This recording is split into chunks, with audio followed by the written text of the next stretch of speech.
नमस्कार, जय हिंद। मैं मोहन पाठक और आज हम बात करने वाले हैं नई संसद जो बनी हुई है उसका किस प्रकार से क्रियान्वयन किया गया, किस प्रकार से उसे भारत देश को समर्पित किया गया, उस पर थोड़ा सा हम नजर डालेंगे जिससे आपकी चीजें क्लियर हो जाए। तो हम बात करते हैं सबसे पहले क्या हुआ। सबसे पहले सेंगोल की स्थापना की गई, यानी कि वैदिक विधि विधान से मंत्रोच्चार के साथ सेंगोल का अनावरण किया गया, यानी कि उसे ले जाकर नई लोकसभा में, नई राज्यसभा में और नई संसद में, मतलब कि उसी संसद में लोकसभा भी है और राज्यसभा भी है। एक तरफ लोकसभा है और एक तरफ राज्यसभा है। तो नई संसद में ले जाकर उसे स्थापित किया गया है लोकसभा अध्यक्ष के सीट के बगल में। फिर उसके बाद और चीजें मैं बताऊं कि आपने थंबनेल में देखा होगा कि सावरकर के पुण्यतिथि पर, यानी कि आज एक महत्वपूर्ण दिन था। जो हमारे वीर सावरकर थे उनके पुण्यतिथि थी, उनके लिए एक अच्छा दिवस हुआ करता था। तो उस शुभ दिन को चुना गया है भारत के नई संसद को भारत को समर्पित करने के लिए। तो ये सारे कारण हो सकते हैं जो विपक्षी दलों को अच्छा ना लगे हो।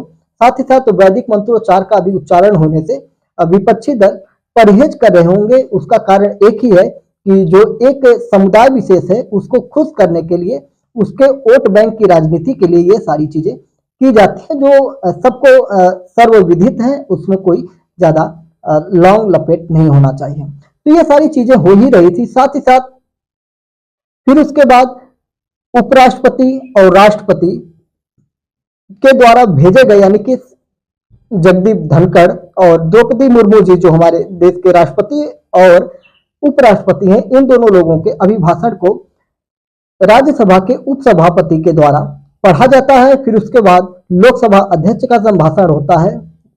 फिर उसके बाद भारत के प्रधानमंत्री नरेंद्र मोदी के द्वारा इसका संभाषण किया जाता है और इन्हीं सब कार्यक्रमों के बीच में सिक्कों का अनावरण किया जाता है, डाक टिकट का अनावरण किया जाता है और इस प्रक्रिया के बाद भारत को प्रधानमंत्री के संबोधन के बाद नई लोकसभा को भारत वासियों को समर्पित कर दिया जाता है। साथ ही साथ हम बात कर दें तो बाइकआउट करने में कांग्रेस, आम आदमी पार्टी, नीतीश कुमार, फिर उसके बाद लालू प्रसाद यादव की पार्टी, उत्तर प्रदेश में समाजवादी पार्टी, अन्य पार्टियों ने इसका बहिष्कार किया है। साथ ही साथ बीएसपी ने इसका समर्थन भी किया था। बहुत सारी पार्टियों ने समर्थन किया था। अगर मेजोरिटी की बात करें तो पिछले वीडियो में मैंने डिटेल में बताया था किस प्रकार से सारा कार्यक्रम हुआ था। तो ये सारी चीजें आपको जानकर मजा आया होगा कि हमारे देश को एक नई बिल्डिंग प्राप्त हो गई है, नया संसद प्राप्त हो गया है। ऐसा हम इसलिए कह रहे हैं क्योंकि आपको पता ही होगा कि अब तक की जिस संसद भवन में हम कार्य करते थे, हमारा देश कार्य करता था, वो संसद भवन अंग्रेजों के द्वारा बनाया गया था। तो भारत में अगर हम बात करें तो 75 सालों में, 70 सालों में एक अगर भारतीय होने का गर्व आपको महसूस होगा तो इस नई संसद से महसूस होगा। क्योंकि जब आप संसद में जाएंगे तो इसमें मोर के, जो हमारा राष्ट्रीय पक्षी है मोर है, उसके डिजाइन पर बनाया गया है। साथ ही साथ जो भारतीय पुष्प कमल है उसकी डिजाइन को लिया गया है। फिर देश के अन्य अन्य राज्यों से जो वहां की मशहूर चीजें थी उन चीजों को यहाँ पे शामिल किया गया है। वहां से लाकर, जैसे महाराष्ट्र से वहां की लकड़ी लाई गई है, राजस्थान से मार्बल लाया गया है, गुजरात से सफेद मार्बल लाया गया है, उत्तर प्रदेश से अगर हम बात करें तो कालीन लाई गई है।